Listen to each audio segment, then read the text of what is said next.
Welcome, boys and girls, to episode 42 of the DweeBros Podcast. 42 is the answer to the universe. That's in The Lion, the Witch, and the Hitchhiker's Guide to the Wardrobe book. This is a great Coldplay song called 42, I think. And you know what? Did you guys ever read The Hitchhiker's Guide to the Galaxy? Somebody asked me that today at work. Whoa, 42. I've never read it. I just know the 42 thing. Why do people, I get this, I've never been asked that in my life. I've been asked it twice in one day. Wow. And I said I had watched the movie, but that was kind of a half-truth. It was on cable once, and I watched a few minutes. I always got the impression the book is supposed to be really good, and the movie is kind of whatever. Is that correct? I always just watch the movie to everything and never read the book. So.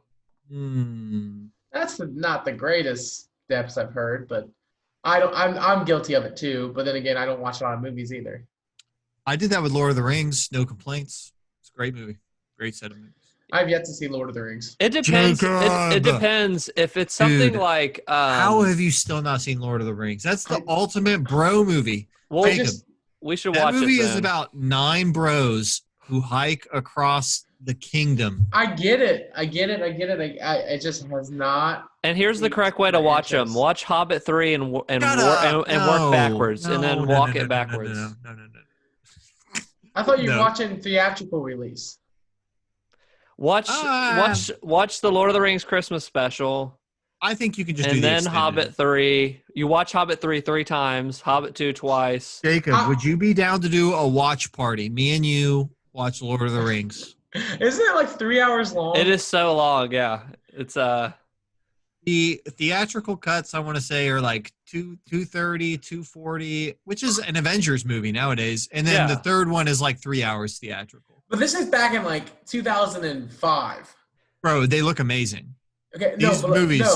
Let's You're telling here. Jacob, who thought Uncharted 4 last podcast, the facial animations are bad. He is going to puke on this. He's going to puke when he watches this movie. Lord of the Rings it'll look good in 50 years. No, I'm not saying Lord of the Rings will look bad. What I'm saying is like 2.5 hours back then when the movie average was probably like an hour and 25, hour and 30. He's saying it's not going to have a lot of good content. Movie average was 2 hours back then. The original Star Wars was 2 hours and 5 minutes. Back in 2005? Jacob, you watched 2. The original Star Wars came out in 1970. No, I understand. Like that, those are the movies. Yeah, no, I get that, but like. Jacob, I think you can make it because you watched 3,000 episodes of Naruto. So I think you can make it. I think it's possible. I haven't watched a TV show, guys, in probably 2 or 3 months. The Lord of the Rings, a lot of times with movies, I've said you get less character moments because they're shorter than shows. Mm-hmm. The benefit of Lord of the Rings is those movies are so greatly paced, even though they're long, it feels like you're getting a whole show. If you get that much time with the characters. It's kind of like Avengers. Infinity War and Endgame, they're so long together. They're like 6 hours of content. You feel like that's a season of a TV show. Dude, it's like, it's on my list of things I probably should do before I die, but it's something I'm not you've got time to. for the quarantine, so. Yeah, I do, but then again, I'm like, I'd rather be doing other things. That's true. I guess it just hasn't, because I played the Twin Towers on PS2. That's all you need. I did that too. When Tolkien was slaving, working 80-hour weeks, finishing Lord of the Rings, if he knew that someone like Jacob, his only experience with the thing he's doing every ounce of his life into would be a PS2 game. In 2005, he would play a PS2 game. He did okay. I had to do that at Bo. He had blonde hair, I think. And there was like not a hobbit, but like a little short dude with an axe. Yeah. That game, I Jacob, honestly, you would be so hyped watching. You don't need to watch Towers. the movies or read the books. So Tolkien, this game is rad. The RPG elements are awesome. Me and my dad played it back in the day. So. Is it Shadow of Mordor based on the game too, or the movie? Yeah, Shadow of Mordor. Yeah, I mean, it uses some of the visual cues. It's Lord of the Rings. Tolkien actually made the game first, and then he made the books. He wrote the design doc for the games, and then he said, "Hold on, this would make a good book." And then he did that for 60 years. Let's shift. Jason Schreier actually got his career started getting people, these people working too long of weeks with the Lord of the Rings. It's like, how long you been writing this book for? Let's change. He was a whistleblower on Tolkien. Yeah. Oh my gosh. So man, how's you guys' week's been? Anything crazy? Any crazy happenings? Man, nothing like too insane. I've been painting like no other. Ooh, that's awesome. Painting like walls or painting pictures? Painting walls. And that's kind of sucks because like the way I'm trying to paint like so you guys ever like you guys have ever painted a wall? Like let's just be honest. All right. My house. So my experience of painting walls is probably like I've painted 7 of them. Like individual walls total. Like 7 walls total. Yeah. So and most of the time I paint them, I'm just slapping a roller to it, and then I've probably trimmed twice in my life. That's where people see it. Trimming's awful. Trimming's terrible. It is awful, but you got to do it good. You got to do it right. I suck at it. So the key is get down like an eighth of an inch off of where where you think it'll go, and press in, and then drag it. Because when you press in, they fan out. Yeah, and then that's what you're using. Someone told me to take the brush, get it wet, paint above it, and then start at the top, and then push down like a pencil, and then bring it over like this, so down clock, and then pull it towards you. Or you can do what I do is painter's tape the crap out of everything, and you can just go sloppy. I tried that. I painter's taped it, and when you pull it off, you realize there's a lot of white spots left over because the tape wasn't quite in the right spot. Yeah, you gotta be precise with the painter's tape. So see, I'd rather just freaking screw it. And so, anyways, so you've been painting. I've been painting. Cool. And I had to do a lot. It's taking me like a week and a half to finish it because like I'm not just slapping paint on a wall, but I finished this morning. This is if you guys can see. Nice. That's like the final product. Dang, that's cool.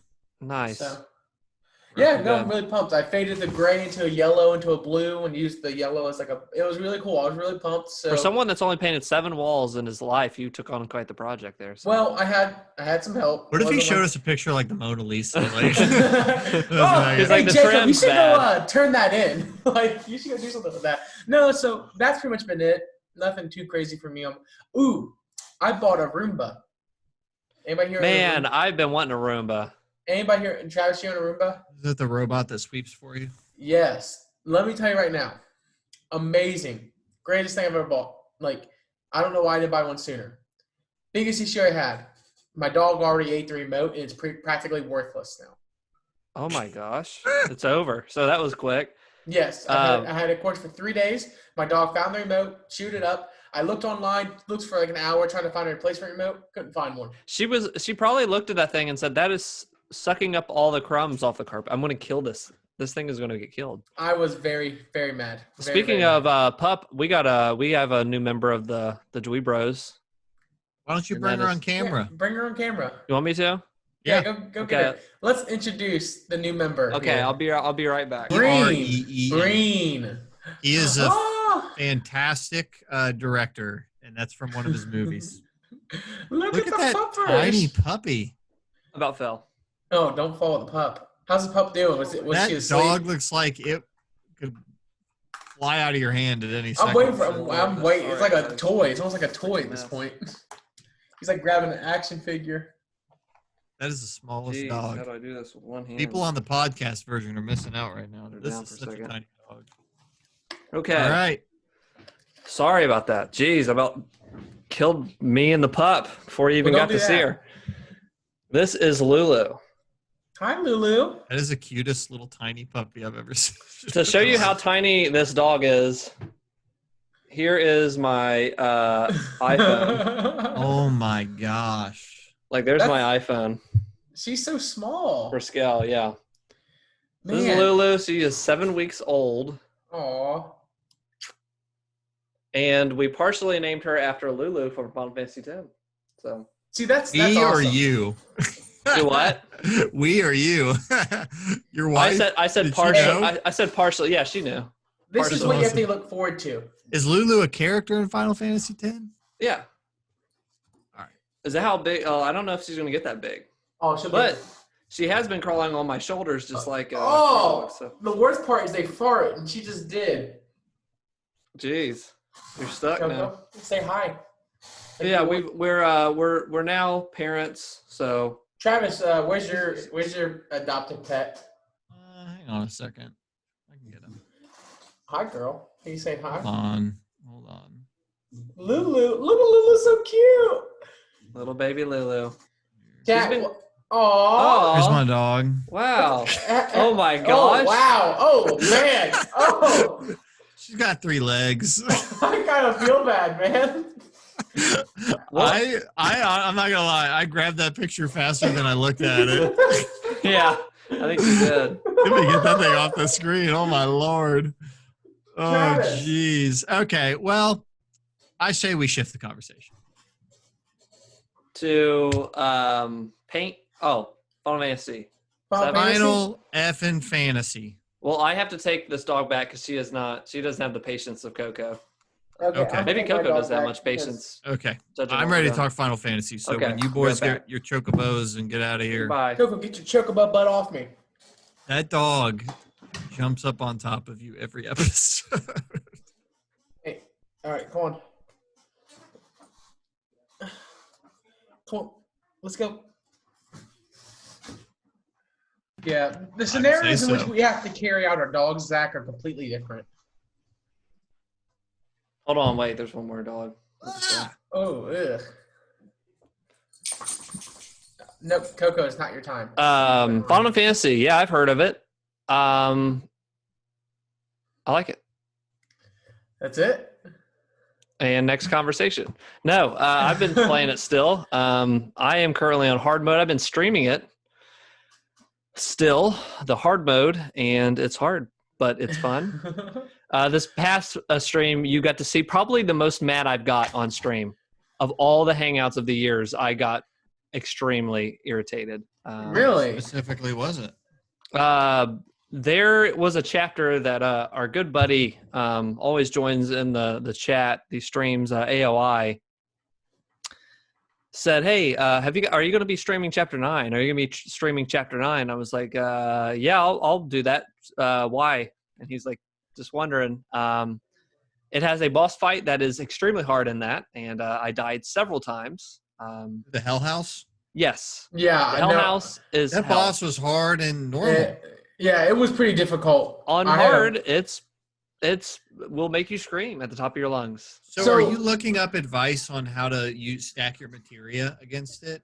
I am. Or are you going blind? You just trying your best to strategize? I'm trying blind, usually my first try to see what is happening. And I started to learn a strategy. When in hard mode, there's 2 things. There's several things you can use that really help you out. Well, first off, you cannot use items. So you have to basically relearn. You have to know. What do you mean you can't use items? In hard mode, you can't use items. You can't use items at all anywhere. Like potions and stuff like that? You cannot use any items. The only time Ever. you get not even in battle. When you sit on a bench, the rest areas, it only refills health, not magic. So the only way you really get magic back is the boxes. Yes, the boxes, and if you redo the chapter, or if you choose another chapter. There's a materia that absorbs magic. What? What? You have to use magic to even get the MP absorption. That's the MP absorption materia. So basically, it's like you get some back, but yeah, it's like these credit card reward things. But what you have to relearn to do is there is a materia that I found that's really helped. It's called elemental, and what you do is you put on a fire and ice or whatever, and you find whatever enemy you're attacking as cloud. And it adds that magic. Attacks. It adds the magic to that, or vice versa. If there's a monster that is only using a certain elemental attack, you can put that on the armor, and you can potentially really reduce it or absorb it, or just. I didn't realize you could absorb. I knew you could put it on as long as you put it on the armor versus the weapon. So that paired with there's like different type that you can look online. You got to use chakra and pray probably too for healing. Yes, because that doesn't use MP at all. You have your chakra leveled all the way up. Yes. So the chakra lets you heal or whatever a percentage of damage you take. Like 40-50%. Pray will heal the whole party for a certain percentage, and it won't use MP. Those were 2 materials I never used in normal, but in hard, you have to utilize everything has to be optimal for you to make these fights, and I've loved that. Like a marathon. What's the optimal way? It's like a whole nother game. Yeah, it becomes a whole other game going back through. And well, you'll appreciate this then, because this weekend after I beat the game, I took a break, and then I was like, I want to play Chapter 1 on hard. I just want to go back. I want to re-experience that, and it was cool because just the depth and the way the characters write and the little exchanges they have, like even just going immediately back to it at the beginning, I was like, man, this is awesome with Jesse and Wedge and Biggs at the beginning. But I did that boss in chapter 1 on hard. And I was fighting as Barrett and Cloud, and you're fighting that big whatever tank buster or whatever. And I got like all the way through it basically. And one of my guys got downed. And I was like, oh, I'll just use raise. And I was like, I didn't equip raise. Yeah. I had been fighting this fight for 12 minutes. I was like, I don't have it equipped. I can't use Phoenix down. And I was like, I just don't get the finish. Yeah. I mean, Barrett is not going to do this. Barrett's DPS. Barrett needs buffed. Anybody else agree? I feel like Barrett is just a little bit weaker than I wish he was. I have not. So I'm not done yet. I'm about 16 hours in. I'm on chapter. What is it? I'm running back to section 7. I just got left Don Guerrero's house. How do you pronounce it? Don Corneo. Cornero. Sorry. And then that's he dropped me. He dropped me in the sewer. And you got out of the sewer. Yes, I'm just get out of the train graveyard. I just got there. So, okay. So you're on chapter 11. Yeah, chapter 11. I was almost at 14, but I don't know why I did. Chapter have you been 11. doing side quests, or do you plan on continuing to do side quests? I've been doing a crap ton of side quests. Okay. So honestly, I don't move on until I do all of them. You're probably halfway through the game. You're more than halfway through the chapters, but you're probably halfway through the game if you want to keep doing the side quests. I will keep doing the side quests. There's a chapter that like I did everything, and it's after where you are, and it was 6 hours on a Sunday. I was planning on knocking out 2 or 3 chapters, and I just did 1 chapter because I did all the side stuff. Yeah, I'm at the part where like we just got word that the plate may drop. I'm not really sure. And honestly, I've been enjoying every minute of it. When you're talking about the combat, I haven't used Barrett very much.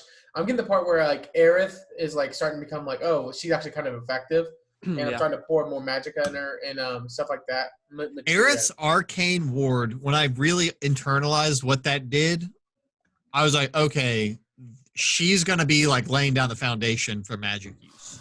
Oh. So I started putting all of my elemental spells on her because then she could cast her ward and then she could double cast on everything. The ultimate team for sure is going to be it's Aerith, Tifa, and Cloud. Like Tifa does all my DPS because I have the metal knuckles on her and I have those up to 80 attack.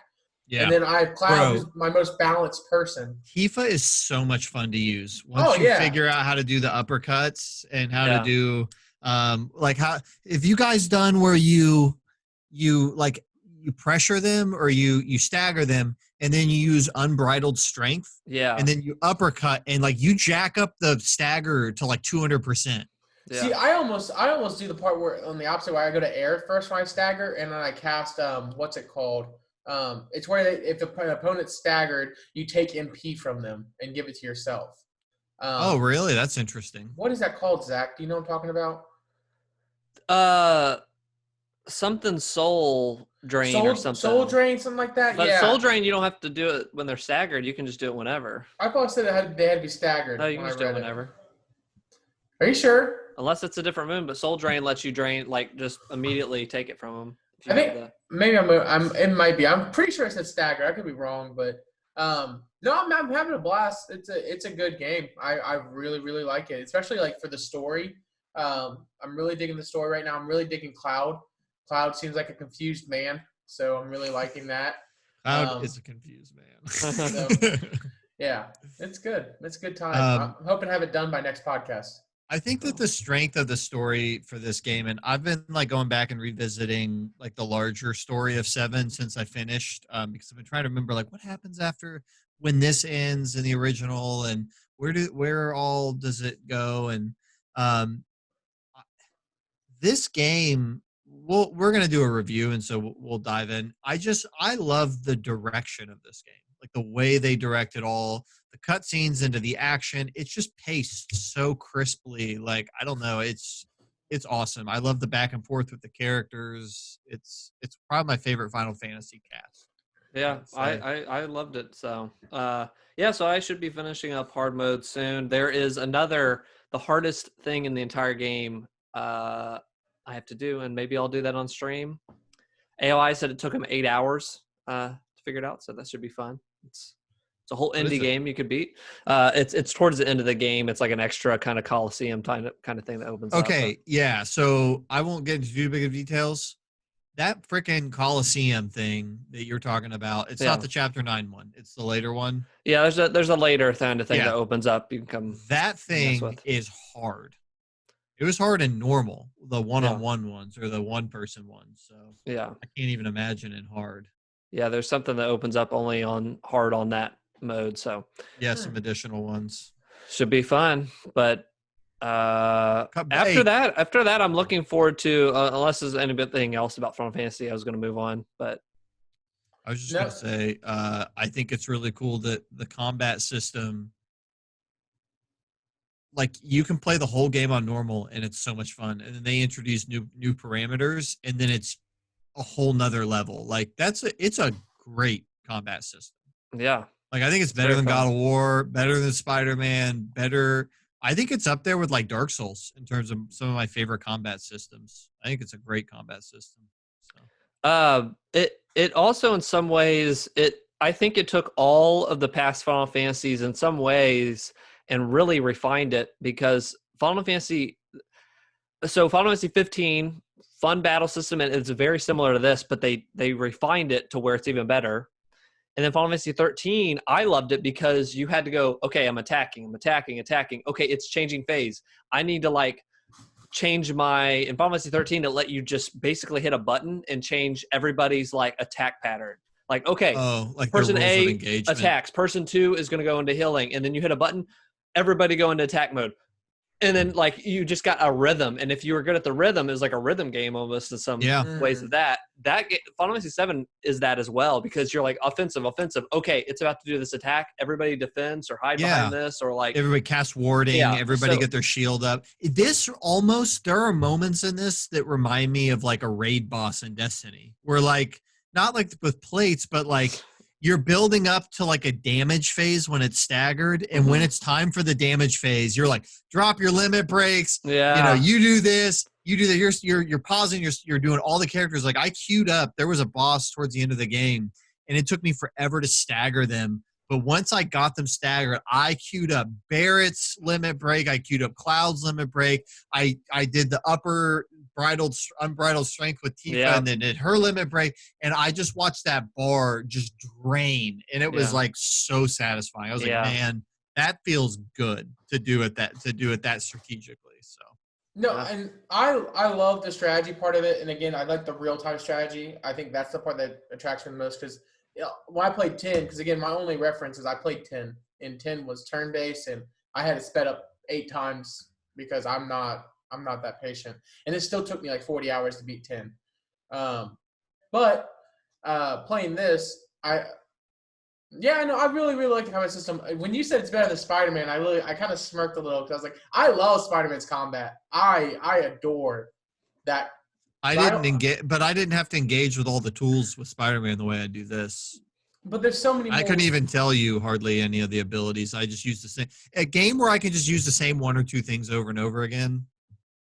It's good, but I didn't have to think. It's not strategic.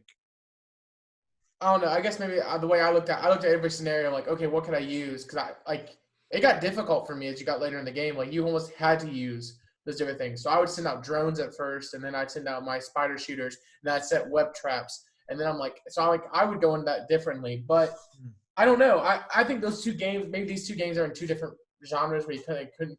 Yeah, I mean, Spider-Man's not trying to be a strategy game. Yeah, it's not.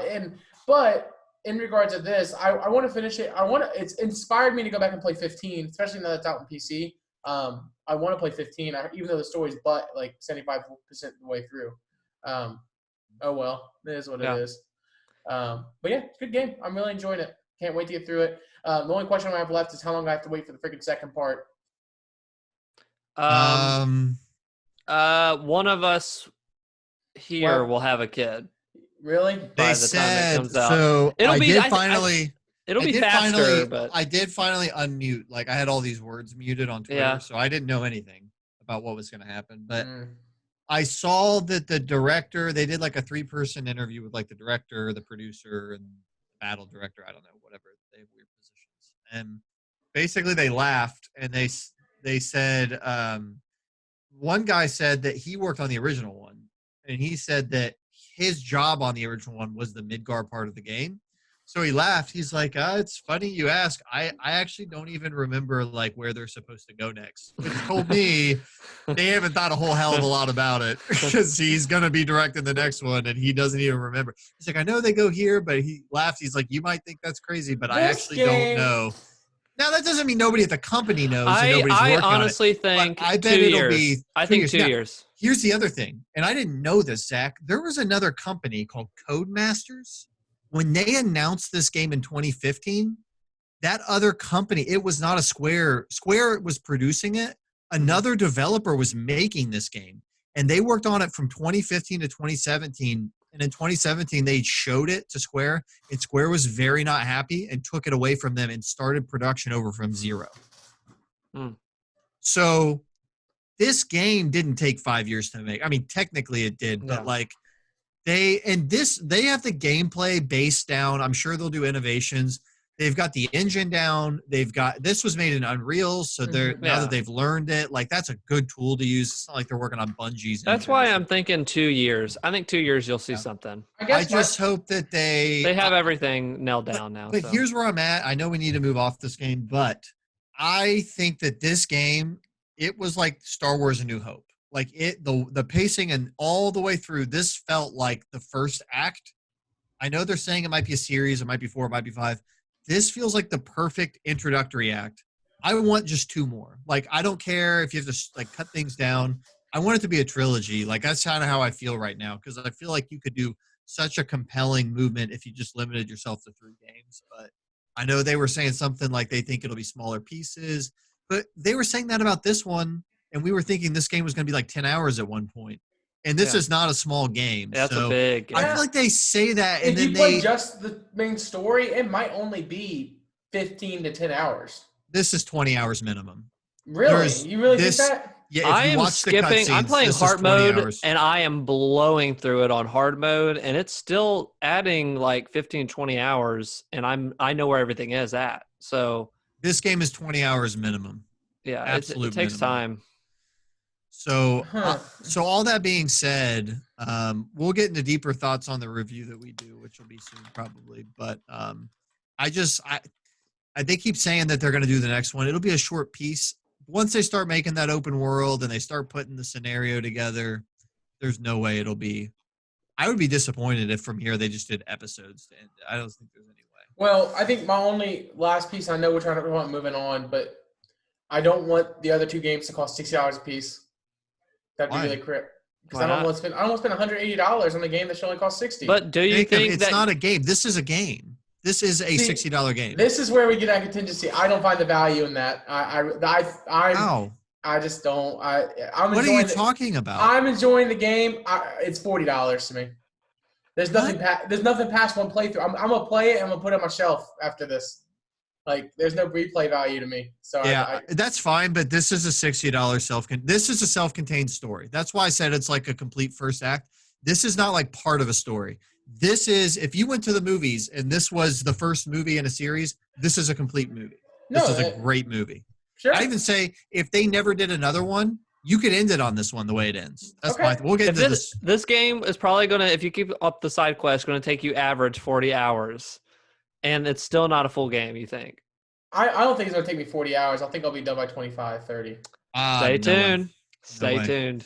Zach, would you agree with that statement, though, that if we lived in some kind of crazy world where they could not make a sequel to this game, you could end the game with the way it ends in this one? Because I don't want to get – you never played the first one. I'm not going to get it. It makes statements that, like, mean something even without there being a sequel.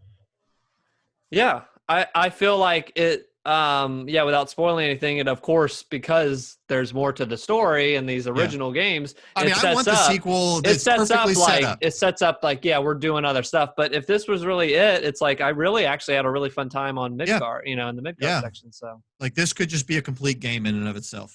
Yeah, man. Different strokes for different folks, I guess. That's for sure. But like, is it that there's not enough levels? No, I guess my biggest issue is the fact that like you remade the game and no, it's not a remake. That's the problem. That's the problem. This is not a remake. Okay, so this is the whole new thing. Yes, I mean I don't know what else to say. Like, so I'm going to spend $180 on three separate games that equal out into one game that you released. If you buy Halo 1, 2, and 3 day one, you're going to spend $60 each time. I mean, if you buy what's a trilogy you played? If Spider-Man 1 comes out, Spider-Man 2 comes out, Spider-Man 3 comes out, those might all have been from one comic line. Mass Effect released all 3 games in one condition. They cost $60. Not day one. Not the freaking. Jacob, I bought Mass Effect day one. We're peaking. Jacob, listen. Mass Effect 1 did not release the same time as Mass Effect 3. You're right. You're 100% right. What I'm talking about. So what are you saying? What I'm saying is later on, all right, 3-4 years past it, all right, when it came out, they released the trilogy all in one bundle. All right, I bought it for $60. All 3 games on one package. That's great. You played it 6 years after it came out. Okay. That's why. So my thing is, I'm looking at this now. This game came out back in 19 whatever as one whole complete game. That's a different game. Have you played it? Have you seen that game? That game is not this game. Okay. That game is not this game. All right, that's fine. That would be. Hold on. Jacob, let me say something. Hold on. Jacob, I know what you're saying, but listen what they have done. If you're looking at the original PS1 game, this is literally like a fourth of it, if that, right? Okay. And what you're saying, you're paying the $60 for this one, and you're saying, "Oh God, I've only gotten a fourth of this PS1 game." Right? You're only getting that much into the story, correct? Is that where your reasoning's at? Yes. Now, what they did is they took that fourth of the game, added more depth to it. You got to see more buildings and explore more parts of the city and more low-res doors. Expanded more of the story. And then by the end of it, you're at 40 hours just in Midgar, whereas in the original game, you were what? Like you were 10, there maybe? No. Not even 10 hours. Yeah. I played this game 2 years ago, the original. I was out of Midgar in 4 hours. So what I'm saying is I get you're going to be paying $180 to see all of the stuff remade, but it's not like they're just putting a new coat of paint. They are reigniting and reimagining the entire. You know what? I get it. What? I was just going to say, like, all of what you've done, Jacob, just the part you're at, like, entire sections of what you played weren't in the original. No, I know that. There's one scene that wasn't completely in the original at all. Yes. That I already know of, that I've already passed. Like, I get that. I'm not, like, denying that. I hate the fact, and this is my personal opinion, I have to pay $180 for a game that came out as one whole once that they're not split up into 3 or 4. We don't know yet. They're not. I get it. I get it. Guess what? I'm buying it. So that's what I was gonna say was, are you gonna pay $40 when it goes on sale, or get it when it launches at $60? I sat there. I was like, I was gonna wait till this game goes on sale. I was like, I'm not gonna buy it when it comes out. But here's where, and we can't, until you beat the game, we can't really have the conversation. But what you're operating on a flawed premise, because the story that the original game told is not even, I think, gonna be the story this series tells. Who knows? I don't know. I don't know. So, like, I don't like. But here's why I don't think they're remaking the game that you played or that you didn't play. I don't think they're making it. They may not be, but here's what I know. I'm not looking forward to paying that money on it. So Animal Crossing. Yeah. Animal Crossing. Anyone else playing Animal Crossing? I can't believe you said I bought Mass Effect 1, 2, and 3 for $60. I did. They put Animal Crossing. Animal Crossing, please. Jacob, I just paid $25 for Anyone else played Animal Crossing? The story so far. Tom Nook over here. $26 for it. Jacob's Tom Nook. I'm Tom Nook. Oh, yeah, you are Tom Nook. And you're Timmy and Tommy, if I know anything. Gosh. Anyone else playing Animal Crossing? Am I the only one? I have not. You're the only one. Have you guys played Animal Crossing at all? I have. Ever? I've played the DS. I played the GameCube, the DS, and the Wii version, and I think that's it for me. This new one looks cool. I think they're doing it up right. I think it was the perfect time to release during this quarantine. Amazing time for them to come out. But people are loving it. It's definitely been to me every bit of like a sit on the toilet and play for like 30 minutes at a time. I think that's because I don't know why. Maybe I was in a different stage of life. I played the GameCube one when it came out on GameCube, and I thought this was the bee's knees. There was so much to do. You travel the whole village. You go talk to everybody. Here, it's like you start out on an island. There's like 5 people to talk to. You do like 30 minutes worth of work, and you're kind of done. You can't really do much else. And I'm like, okay, well, I could grind on creating stuff and fishing, but I'd rather just wait for the people to come to the island. So I don't know. I really like it. I'm not in love with it. It doesn't bring back the nostalgia factor that I used to have back in the day. That's Tom Nook right there, man. What's it say?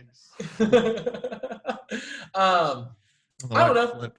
People, I tell you what, the community in this game, people are going bonkers with. Yeah, they're making some crazy stuff. They are making some insane things, and I'm kind of like blown away the fact that they can do it. I saw somebody's running like a talk show out of it. Dude, it's the stupid stuff they're doing. And then also on top of that, this Nintendo Switch is as popular as ever now with all the normies. Yeah, I didn't know. It is hard because I have a Switch. I don't look at it every day, but apparently the Switch is like hard to come by. Like to get a console, and I was like, what? Like we're in 2020 and it's still... I saw on Facebook someone was trying to sell this Nintendo Switch Lite for $350. Wow. Had no games. It was just straight up. And someone commented like, I can get this for whatever you call it.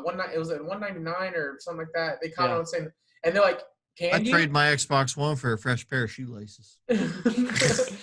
But best part was they said, can you? And they took a screenshot of the Amazon listings and they all said sold out. Yeah. And I was like, that's the thing. That's messed up, man. But he's kind of right. Yeah. So it's just interesting. People were fighting tooth and nail for a Nintendo Switch right now, and they wanted Animal Crossing. I feel happy that I have mine with black electrical tape on the dock, so I don't scratch the screen again.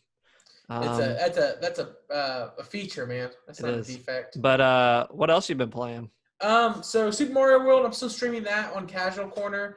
Man, frick 2D Mario games. Like I've been playing Super Mario, the first one on the NES, and I think we've all played it and beat it. Really not that difficult. Like it was a good game, like kind of fun.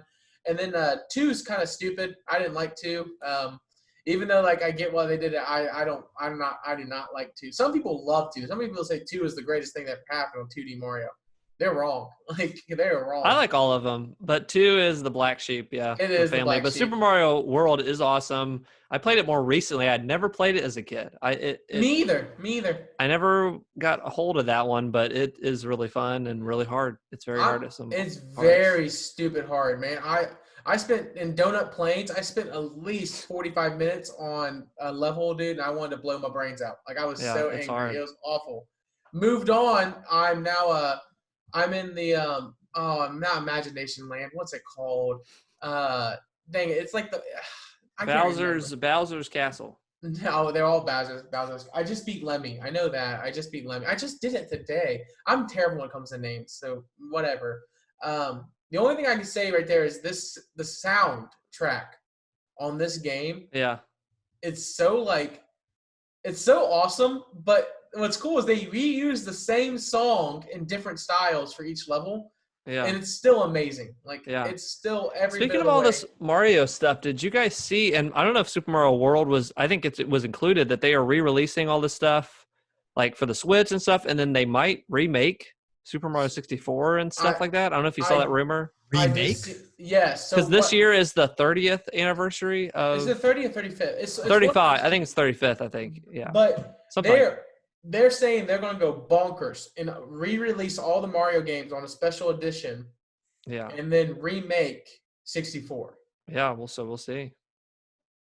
Yeah, dude. But if they only remake Bomb on Planes and it's 40 hours, are you going to buy that for $60? Frick no. Okay. That's not worth it. Not worth it, man. I'll spend $60 on Super Mario 64. Who is calling me right now? I'm going to hit ignore.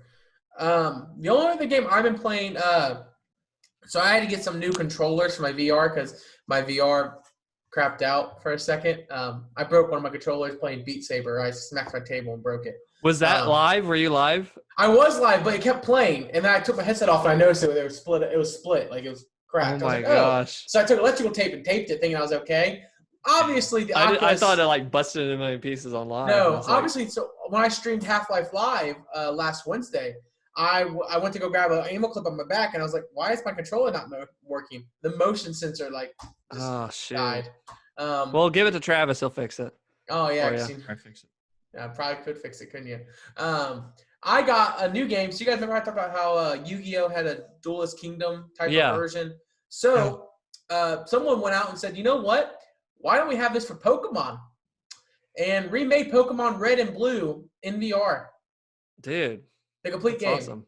And the coolest part about it is they took every Pokemon up to Generation 6 or 7 and slapped it in the game. And you encounter them while walking through the routes. Wait, so they have more Pokemon than the Sword and Shield. Sword and Shield.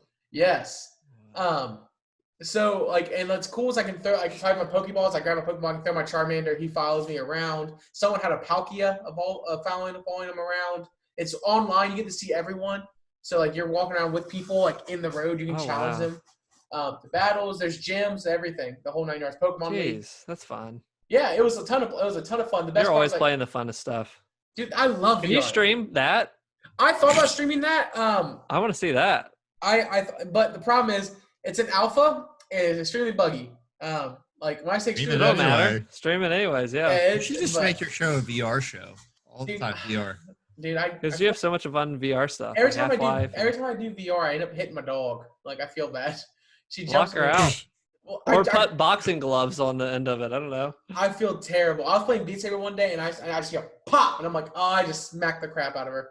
I feel terrible. That's why she's trying to get on her shoulders. Everything to the side of you is getting knocked out. Hit her. Yeah, no, it definitely is, dude. The Pokemon VR, dude. Kenny was sitting there, and I was like, this is awesome. I caught a Minimum. And then you backhanded Kenny in that. A Minimum. I did not backhand Kenny. I was trying to catch a stinking a Lapras. A Lapras was floating down the sea, and I kept grabbing Pokeballs, chucking it at it because I was trying to capture it. Please stream this. What's this called? It's just called Pokemon VR. It's just called Pokemon VR. Wow, Game Freak. Thank you for giving them their good graces, too. The best part about it is this is how if you want to create a game and you don't want to get it shut down, put it on a Discord. Just put it on a Discord free to download. Yep. No one can touch it. Yeah. The problem is when the modders come out and announce that they're making something. Yeah, that always gets stuff shut down. And we're going to put it out in 2 years. Yeah.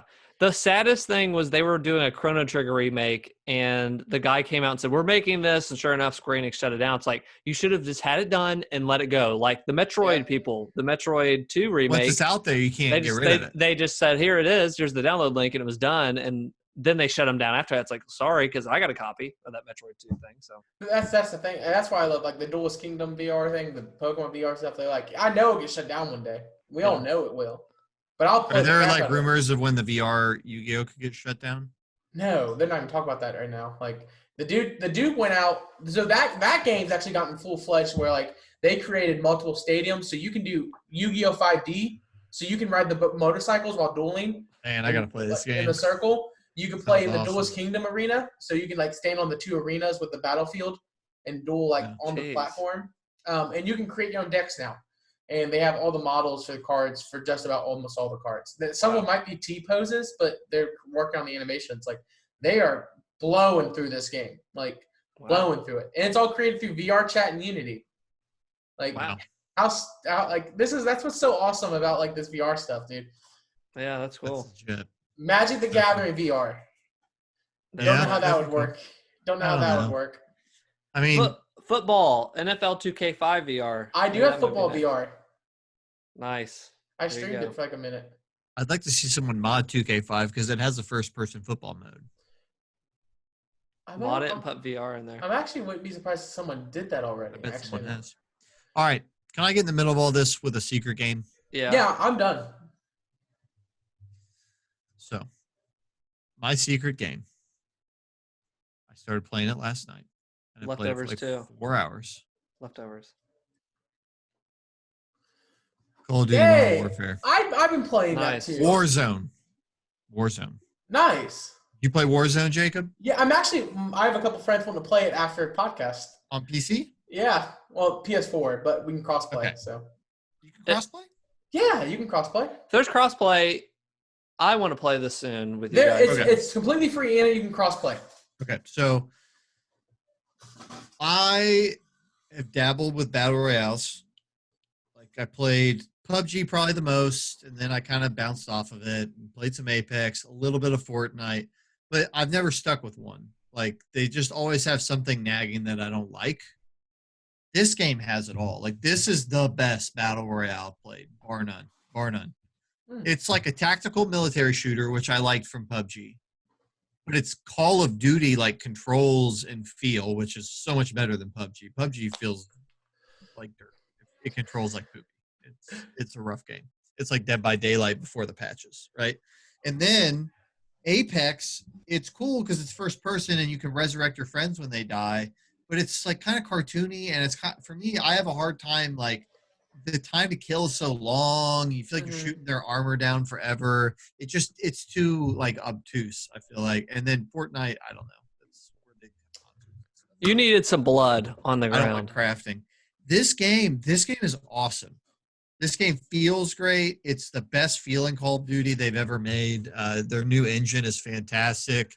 It's very tactical, but they streamline a lot of stuff. Like you don't have to put on attachments and stuff. Like it just auto puts on your attachments for you.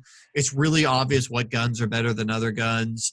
When you die, you go to a gulag. The gulag.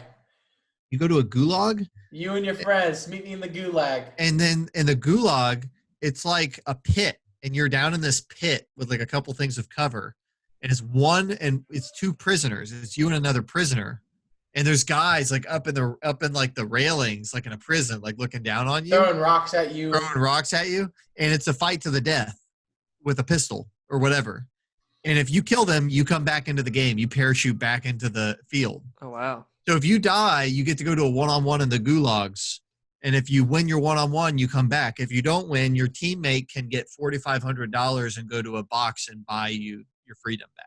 Wow. So there's a couple ways to come back after you die. So I like that. It's cool. It keeps you engaged. Whereas in some of those games, like when you die, you just dead. You know, you just sit there and wait. You know. So. Very rarely. I want to check this out. Yeah, it's a good time. You would, Zach, if you loved anything about Call of Duty, you'd love this. Here's the thing. I think I might use some of my Thursday hangout to play this possibly because I recently did a 2-game hangout. So maybe we'll do a 2-for-1 special and do a Warzone.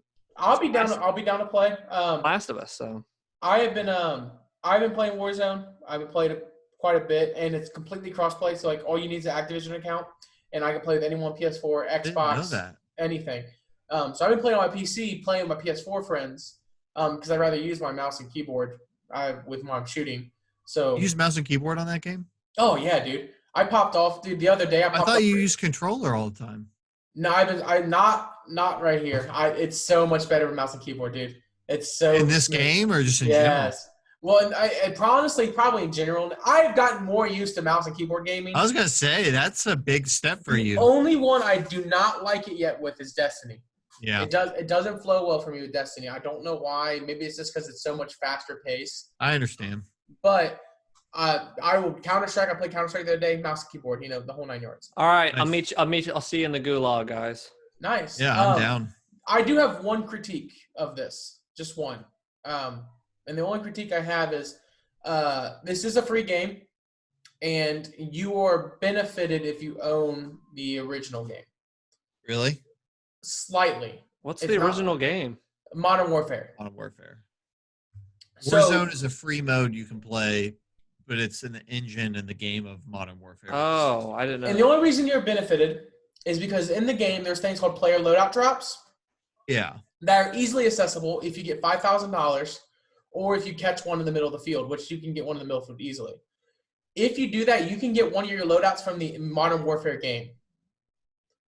But can't you still unlock the same guns in this mode? Not all the attachments and not all the perks. Okay. I mean, so yeah. But again, you have to get enough money to get a box, or you have to get to a box without getting killed. So yeah. I can live with it.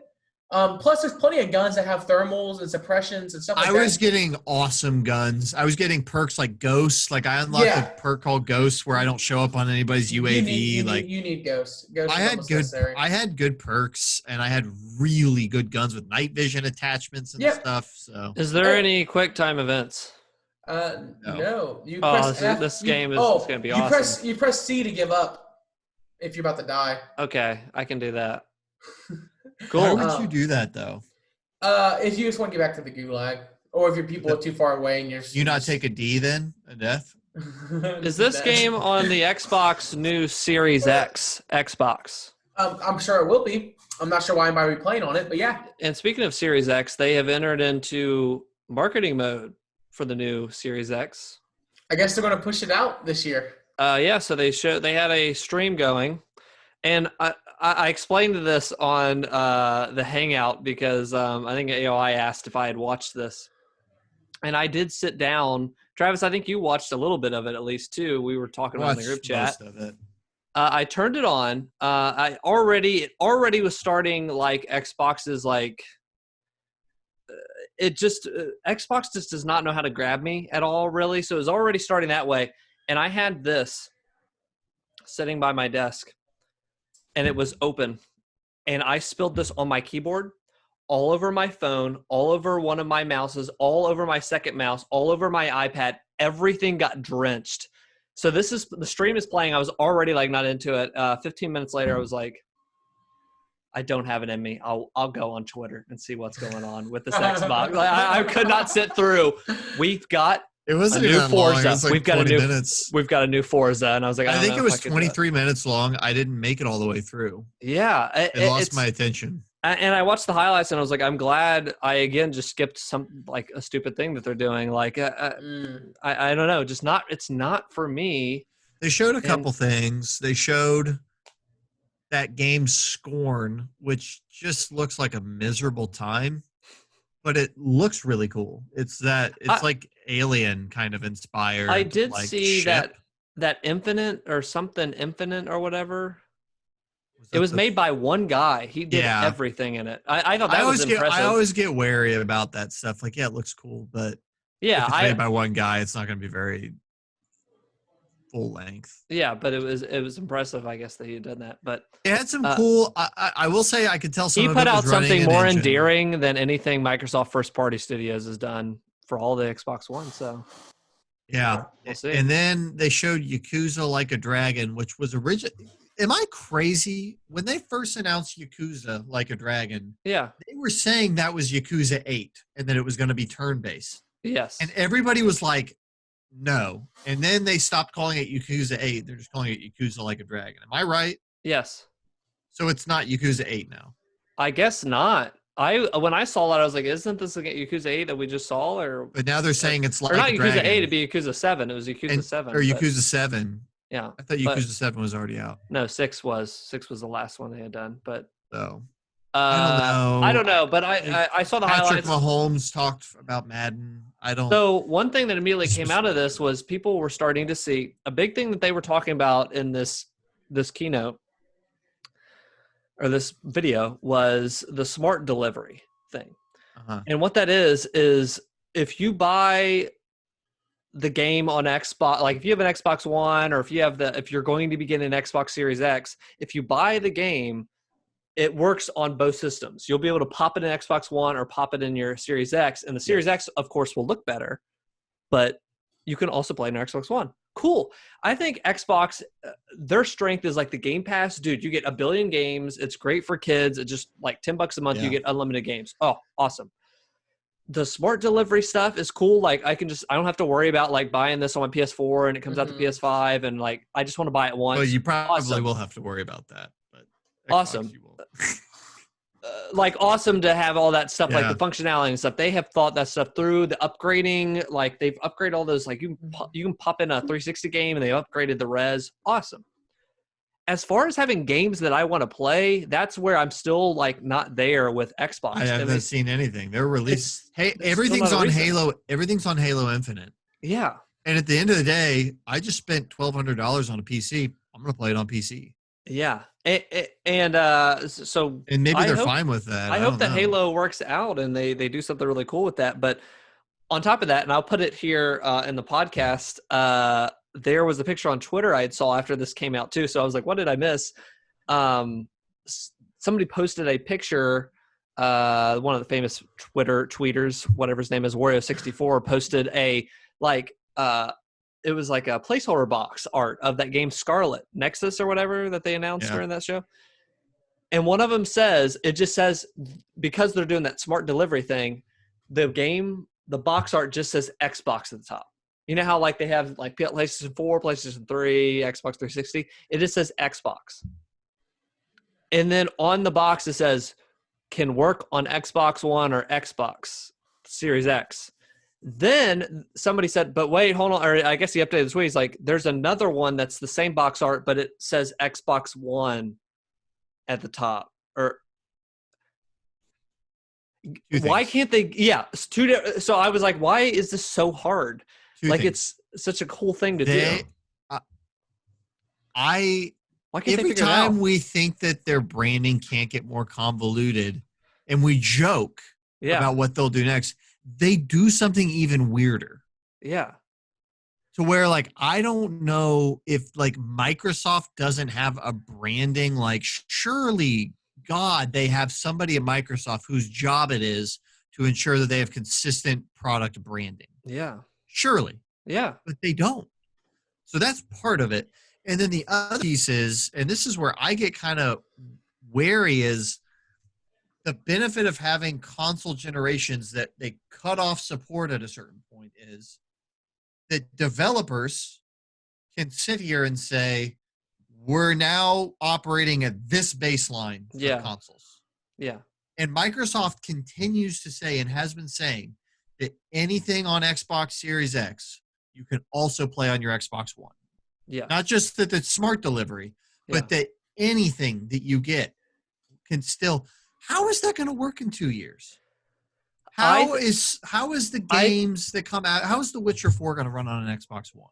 I think it's going to be like a potato PC and it'll run at 20 frames and it'll run at 720p. Like what?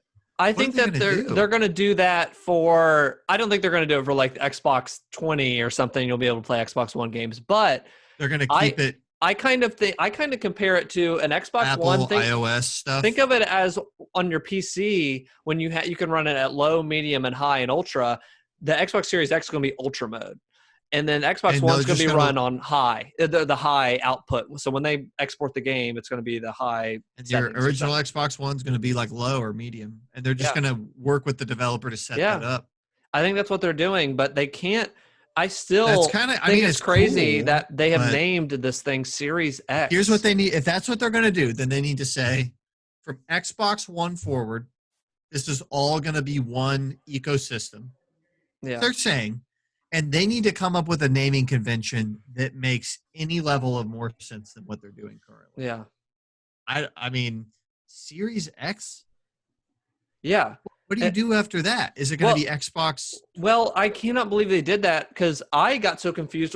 I was already confused when we watched the keynote or E3 or whenever they announced it because I was like, when they were showing it, I was like, oh, this is the new Xbox One. Oh, no, this is the new system because they had just announced the Xbox One X. Now they have Xbox One Series X. Did they get a Wii U? Did they figure out, did they look at the Wii U and go, yeah, we'll never do that, guys? Or did they say, they're onto something, confusing the customers. The next Xbox will be called Xbox 2022X. I swear it'll be called Xbox 360s or something, or no, don't. That's the only thing you can't name it is Xbox One. Hold on. It'll be Xbox and then 60 and then 60 and then 60. So you call it 360s. Oh, that's not confusing. So. We should make a video. That's got a video. I'm here to announce Xbox 360s. All right, it's just the Xbox logo and 3 number 60s. I'm feeling a Dweeb season 2 skit coming out. Oh my gosh! So all that to be said, good luck on Arnold's them. trying to port. He's trying to port. What's the stinking game called to the Xbox 360s? Champ. There's gonna be 3 different sets. It'll work on all Xbox 60s. Yeah, so that's I'm so I want Xbox to succeed. At my heart, I am an Xbox little boy, like in my heart. But as an adult man, I can say this. I know plenty of people who are excited about it. Dude, You know, it's crazy. No, I know. There's people excited. And I'm even saying, people that have kids and they have the Game Pass. Even they're adults. Yeah, there's adults. They don't want to. They don't buy. They don't consume the. They don't care about Japanese games. There are adults who own an Xbox. They have the Game Pass, and they just download stuff and they check it out. And there's probably more and more people like that than there ever have been. But and the thing that separates it is impossible to argue to look at this current gen and just Sony brought the goods, and we were waiting all gen, and even Microsoft admitted it themselves and said we didn't have the first party support that people were looking for. But even I don't know, even the stuff that they're starting to show now, it all looks AA. Yeah, there hasn't been anything that's engaged me. I don't know. Where is their horizon? Like bona fide AAA, like we made this. Yeah. This is newsflash. They don't have one. I like the red light when you pull that up. It's like just want to make it clear. Yeah. So we'll see what happens the next gen. I hope they pull it out, I guess. You know what though is that showcase was. They've had a better showcase than whatever Sony did. I mean, Sony, and I know it wasn't what the casual person wanted, and I understand they said this was going to be a GDC. They pimped that thing out, that like architecture thing that they did. Yeah. Reveal of the PS5. That was boring, man. That was a snooze fest. Yeah, that was supposed to be a GDC thing, and I don't think in the current with Xbox is doing it. I think Xbox, that's one thing Microsoft is doing good, is they said, hey, monthly we're going to be giving updates on the Series X and showing new trailers. So it sounds like they have made like a showcase and they split it up into like 14 parts or whatever they're going to do with it. But they're winning like the headline war also. Yeah, so people who are still thinking that the PS4 is underpowered, which I think it technically is, but I think the PS4 has some really interesting like architecture with the SSD and stuff. You mean PS5? You keep saying PS5. The Xbox doesn't have, but they're not getting that across very well. But they haven't done their big blitz yet. So I think Sony has to please have something. I did think it was weird that Nintendo's not having any direct in June, but I think thinking more on that, they like to have the Treehouse stuff and have a lot of developers pull up, and that's just not going to happen right now. They also don't have now. I don't think they have anything to show. Yeah, they don't. I was gonna say they don't have anything to show. They got Xenoblade coming out. Maybe they saw this going on and they said, "Thank you, Corona." Yeah. This is the weirdest generation for Nintendo, where I feel like the droughts on the Switch. I didn't own a Wii U, but I feel like the droughts on the Switch are technically longer than they were on the Wii U, but the indie games help plug it, number one. Yeah. And number two, they front-loaded this bad boy so heavy that nobody cares. Yeah. Well, there's a couple. I think there's a couple I haven't factors. bought a first-party game for my Switch since Smash. Yeah, and I didn't even play that one that much. Yeah, but I don't feel like I wasted my money because day one I earned my money with Mario and Zelda. Everything on top is gravy. Yep. The Wii U lacked the third-party support that the Switch definitely has now. So a lot of first-party games. The drought on the Wii U felt very more real, but they hit us hard with their own games. Like they were pumping out games themselves. And then they had the WiiWare store, which was hot trash. You look at the Switch, you hit it right in the head. They front-loaded the crap out of it. But the continued indie support on it has really, really helped.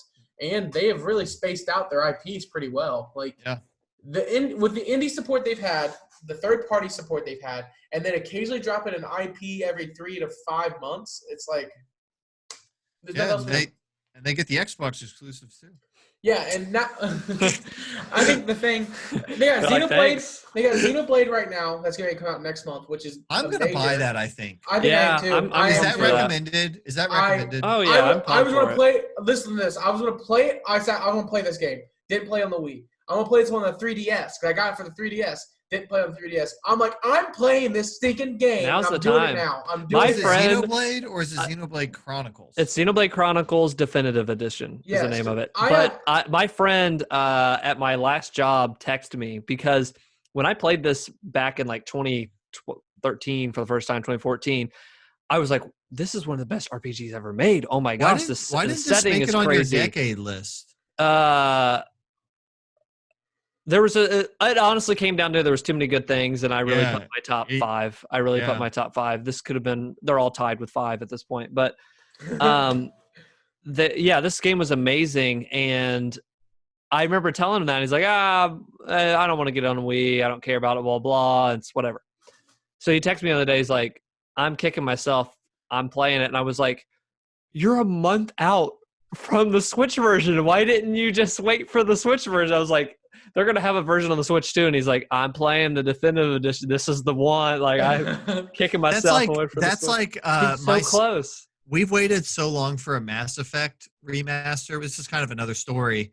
And did you guys see that they just kind of leaked that they're going to make a Mass Effect remaster collection? No. This just started coming out the last couple of days. A remake or just a remaster? Remaster, the whole trilogy. Okay. Which for one, that's a big deal. Yeah. But my sister's boyfriend just started playing Mass Effect, and I was like, "Get a remaster really soon next year." Remastering the Mass Effect trilogy at long last per Forbes. Yeah, it's like credible news. I trust Forbes because I can't ever read an article in there because I have ad block. Oh my gosh, there's so many ads. There you go. Yeah. So that's video games. I watch. You guys ever heard of a guy named Joe Rogan? He smokes pot. Yeah. Mm-hmm. That's all he does. He doesn't do anything else. No, have a podcast. Has a great podcast. Like us? Does he have a podcast like we do? Yeah, I think he copied off the DweeBros, honestly, a little bit. Should talk to legal. Like he has the same headphones as us. So, no, but I find I of course like his podcast. He had Elon Musk on, as his most recent guest. He's had him on before, and it's funny because I don't know if you guys ever do this, but I watch everything at 2 times speed on YouTube if I can do it. So I do that 100% of the time, almost like 95%. I don't because I run out of things that look interesting. See, I consume so much content. If I'm watching podcasts, if I'm watching whatever, if I was watching DweeBros Podcast, we'd all be sounding like chipmunks because that's just how my brain works. To the point where if I'm listening to podcasts for too long and I start talking to normal people, I get like irritated. I'm like, why won't they talk faster? I can't function in that realm because I feel like it's just kind of hard to consume that. Oh, I'm like a robot. So all that to be said, even at 2 times speed, the way this guy thinks, and I appreciate it. Elon Musk is sitting there and he's like, where do you think technology is going? It's going, and I'm at 2 times speed. Places really far. But all that to be said, he mentioned something I wanted to bring up to you guys. Is question of the week for this podcast. He was talking about, Joe Rogan was talking about how the previous time Elon was on, he was talking about neural networks. And Elon said, I can't really say anything about this yet, but in the words of Papa John's, stay tuned is what he said. So this podcast, they put out a press release in the meantime. And what this is Elon and all these other people are like working on this stuff and researching this and talking with people. They want to put these like basically Bluetooth connector like things into your skull. Like they would basically like drill into your skull and implant that into your brain to like put different signals into your brain. And I'm sitting there, I'm like, I don't want to know what if I want to do this, but like what they were, the level of stuff that they were talking about with these neural networks. Have you guys heard about any of this? Like what they want to do? Well, Gabe Newell was talking about this too, but you explain it. Yes. Gabe Newell was talking about this as well. They can do, yeah, go ahead. So, and I don't know much about this, but just at 2 times speed, I was trying to consume this with Elon talking about it. But the implications for this, the reason they're doing this at first, because Joe's like, are you going to be the first like beta testers on this? Are you going to let somebody skull, like drill into your skull? And Elon's like, eventually. But the reason they would do this at first is for people with brain injuries and like serious like mental things that if they got a car accident or something happened with their brain and they lost certain motor functions or whatever, these things could be drilled in and fix all those problems. And he said that would be the first iteration of it, but then it would get to a point where people would go, I kind of want that. Like, there's superhuman abilities with this. And one thing he said at his last podcast, and I have like this stuck with me. He said, because Joe's like, are we ready to be cyborgs and like have these neural things? He's like, you're already a cyborg. You already have a phone that has infinite information and you're like linked to it. Like, when's the last time that you left your house without your phone? You know what I mean? Like, we're already cyborgs. Yeah. This just cuts down like kind of that interface even faster. It just makes it more efficient. But something he said, I was like on galaxy brain mode. Listen to what he said on this, and like, let me know what level would it make you like? Would you be okay with this? He said something that was crazy. He said, and Joe had to like wrap his head about this, but I knew exactly what he's talking about. He said, with these neural things and what's plugged in and like all the stuff that it can do, like it could basically, because right now we have the computer and we have all this information, and computers are way faster than the brain at like accessing calculations, all that. But we have to type it in and it's slower to consume the content. This would link us immediately with the computer. Boom. So all that stuff would be instantaneous. And like one thing he was talking about too was like, as you get older and senile, that sucks. And you start to like, you know, people with dementia and stuff, you start to forget your kids' names. What if you never forgot your kids' names? You know what I mean? Like that kind of stuff. And then on the other side of that, he said you'd be able to have save states. And he mentioned it offhand.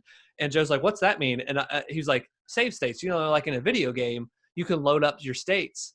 And he's like, you know how you can just load back and load your game? And Joe's like, oh, so you can like go back to your state when you were like a 30-year-old? He's like, yeah, you could do that. And I went, what? Like, could you imagine like if I was 16 again, what if you could link back to what your save state was at?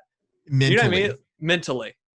Oh like my! You're actually God. Your character and your beliefs and like everything. But when you did that, if I did that and my 18-year-old consciousness just emerged in my life right now, I would freak out.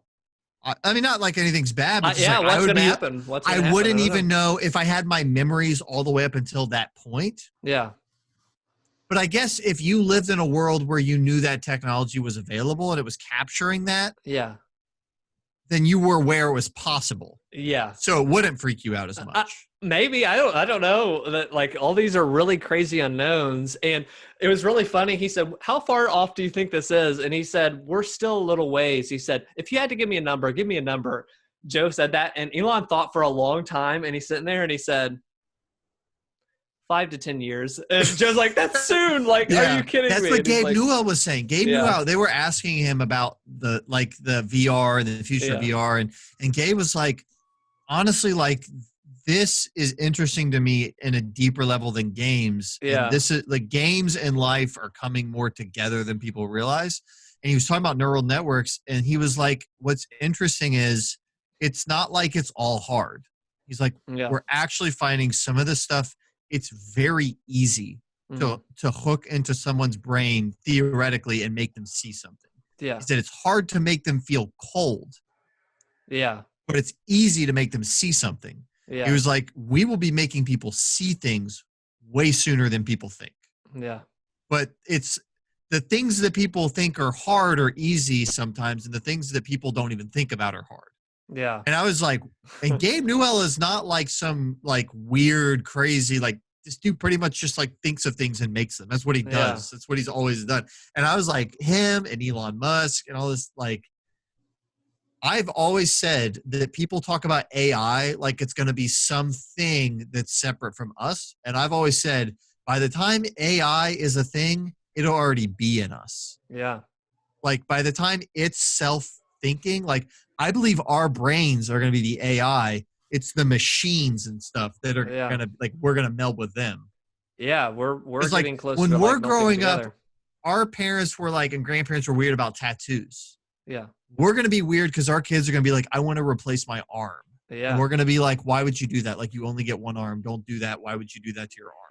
But and they're then, going to be like, and then his friend's going to come over and punch a hole through a wall. And I'm going to go, yeah. And like, they'll have attachments and stuff. And we'll be like, don't do that. Like, God gave you that arm. God gave you that body or whatever. Whatever your And that is going to be the thing that is coming. Yeah. That is 100% coming. And so it's nuts, dude.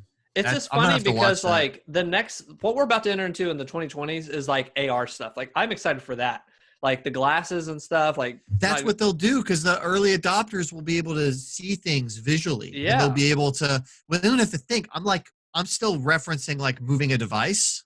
Yeah. If they don't want like a window of information, you just think I want it off my screen. Oh, that was one thing he said too. And Joe was like, he got really scared. He was like, I'm trying to think, why would I want to put this in my brain? And he's like, you'd be able to talk to people without moving your mouth. You'd be able to, if this is all Bluetooth and Wi-Fi, you could just talk. I could talk to Travis, like all the podcasts by mouth. Maybe the next podcast, DweeBros, none of our mouths are moving. But you could literally talk telepathically, basically, because it's all Bluetooth and everything's like connected. And we'd all be we'd be on a universal language. And one strength he said too, that one benefit is right now, if you go onto Twitter or whatever and type your thought or whatever, 8,000 people want to kill you if out of context they don't know who you are and you're saying that stuff. And he said in that new universal language, if you're telepathically, it'd be much more understandable. You know what I mean? Like less kind of, it'd be less blurry of like, oh, okay, I understand what Travis is talking about. But you then lose any ability to gatekeep what's in your mind. That's true too. If hackers get a hold of this, they're hacking your head. Well, but also like, I'm a believer that not everything that goes through people's heads needs to be projected. Because you think things all the time. Yeah. People think things. Yeah. Luckily, I've never had a bad thought my whole life, so okay. I'm not worried. You can't cancel me. Oh, dude, all the people what are about when people think about committing a crime? Yeah. Frick, what's the name of that movie? Minority Report. There you go. Yeah, but like even like yeah. So Jacob, you look like you're a big supporter of the neural network. You going to go ahead with this, buddy? No, it's the dumbest thing that's ever been mentioned. People were saying we'd have flying cars back in the 1900s. Like, they ain't going to happen for the next 50 So you don't think years. This is coming? No. Some dude smoking pot talking about neural networks. He don't know what he's talking about. At the end of the day, it doesn't matter. So it's irrelevant. And then even they get closer to the computer and try to put it in my head, I'm not letting that happen. No one.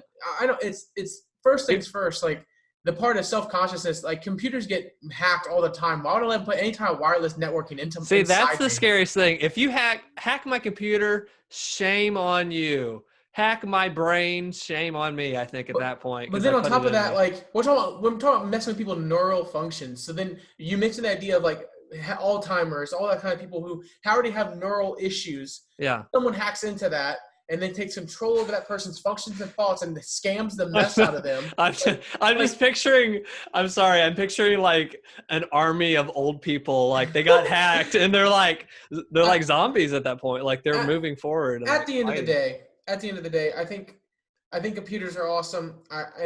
You know what? I'd be a fogey. I don't care. Like 80 years from now, my grandkids, I'll be laughing at me, calling me an old fart because I refuse to let them chip me.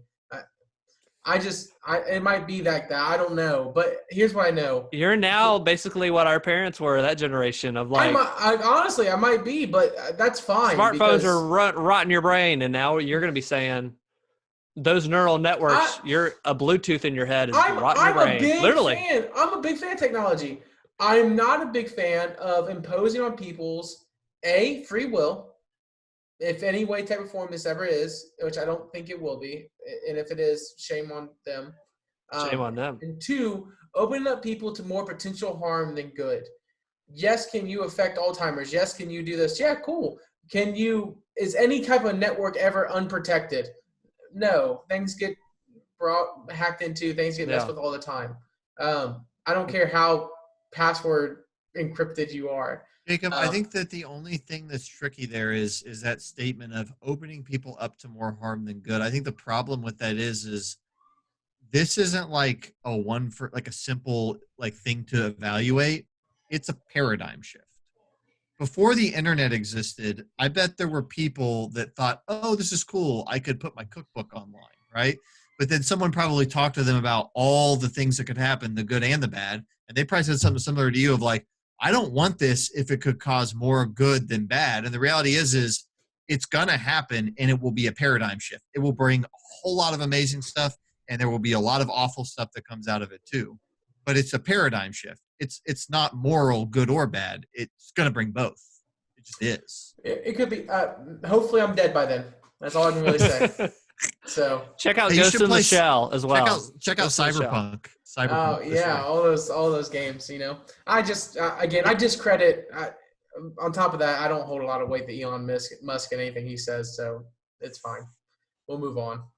But how do you pronounce his child's name?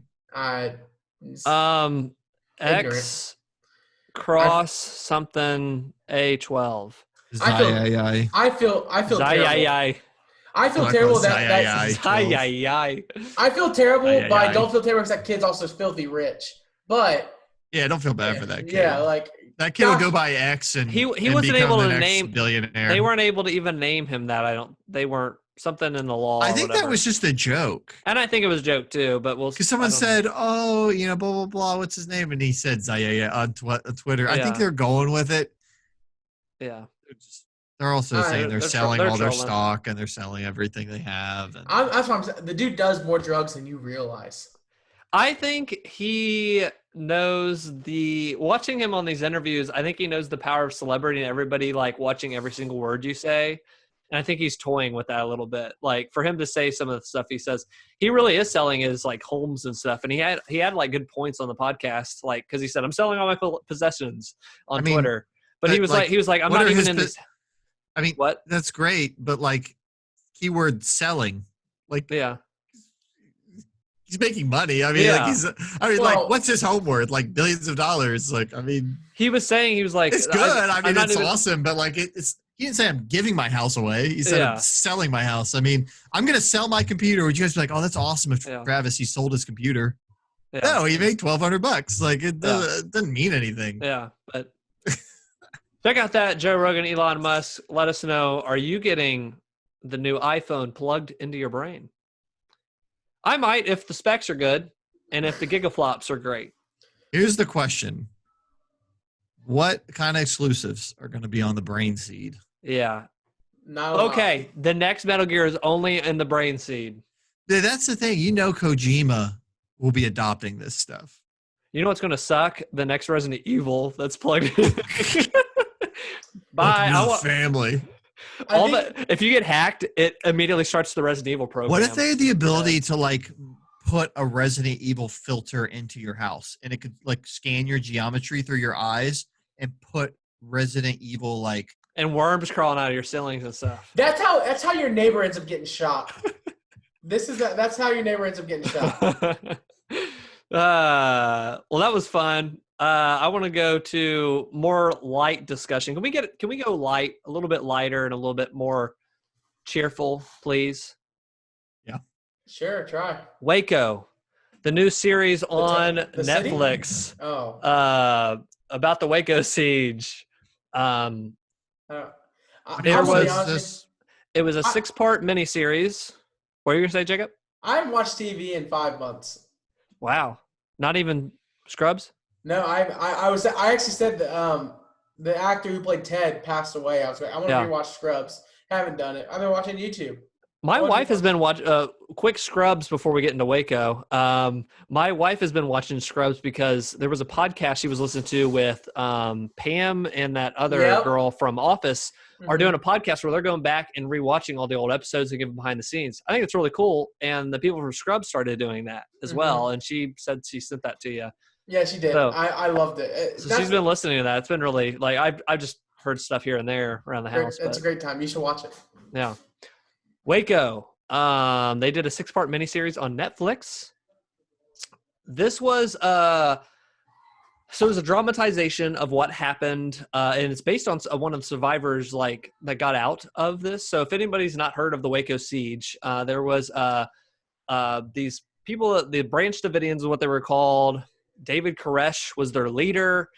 And basically they went out into Waco, Texas. They found this place they called Mount Carmel, and they made this kind of this compound. They had this compound. They lived out there. They lived on their own, and they believed this prophecy regarding the Bible that David Koresh had this prophecy, and he was a big part of it. So what happened was the government heard they had guns. They heard they were possibly messing with some kids. There was some, child endangerment stuff going on at the compound. He was basically like marrying, he married like a 14-year-old. And I guess at that time, like the mom let him do that. And that was legal at the time. This weird stuff that was going on, but he was marrying all these like guys' wives and stuff and having children. It was all part of the prophecy. So here comes the siege, ATF, alcohol, tobacco, and firearms comes in, FBI. They have a standoff and they do not such a good job. They kind of do they pull, if Microsoft was to do a siege, it would be the Waco, Texas siege. It goes not very well. Possibly the worst of all time siege that I can remember of. But my wife, going into this, I literally was tearing up at certain parts of this because it's just sad what ends up happening. But on the other end, my wife did not know anything about Waco. She was like, "What is this?" They have a standoff, and we're in like episode 4, and stuff's starting to like build up. And she's like, "Well, this doesn't get any worse, does it?" And I'm like, it's like watching Titanic with someone who doesn't know the Titanic. Yeah, that's when watching Titanic for the first time. So I was just like, I just had to sit there on the couch, like, just look at her, like, stay tuned. Oh man. So all that to be said, it was a great documentary. I think they did a great job of just kind of showing the craziness of the situation. How much is dramatized and how much is just documentary? It's all dramatized, and they will show bits and pieces of like news footage. So is it acting or are there people narrating? It's all acting. Yeah, there's no narration. Like I'm not into sometimes like the dramatization. This is good though because it's also based on the book of somebody that was there, and he's like a big character in this dramatization. He was like a person that was really involved. So this is like legit stuff going on. Of course, these conversations, like some of the stuff as I was watching, I was able to point out stuff that I knew that actually happened. Yeah. So I was like telling my wife, like, they did this, like this is not like fake stuff, like that they did this, but it was really good. So check that out if you don't know what the Waco Siege was and stuff. It's really sad. But speaking of The Office and cults and the Branch Davidians, I was watching. My wife watches The Office a lot, and did you ever watch The Office, Zach? Yeah. Up to season 4, I didn't. There's a character in the show named Creed, and he has probably my favorite line in the entire show, where he says something about a cult, and he's like, "I've been in many cults." He's like, "You make more money as a leader, but you have more fun as a follower." I made me laugh so much. I don't know why that line is just so preposterous. Yeah, makes you laugh. I loved his lines. So on top of that, I watched another TV show, and guess what? You guys should be able to join in because you guys are sports heads. I'm not a sports head, but The Last Dance. Yeah, I'm pretty much all caught up. I think there's 2 new episodes that came out, and I'm not caught up on those. I only watched first episode, but you can talk about it. Okay, so I'm like 7 episodes in or something, 6 episodes in. I'm loving this. I really, really like this documentary. Like, did you have any interest in this, Jacob? Are you an NBA fan? I am. I'm waiting to binge it. Okay, you're just waiting for all to come out. That's probably a good call. Yeah. I'm like kind of the same. Well, they're releasing 2 at a time. They release 2 at a time, so it's almost caught up. If I'm correct. If not, yeah, I think next week is the finale. But I know all about like the background of Michael Jordan also in that last season. Like the fact that like Michael Jordan had this camera crew follow him around the whole entire season. Yeah. And we're getting it now is awesome. It's even unfortunately on top of the tragedy of Kobe Bryant. Yeah.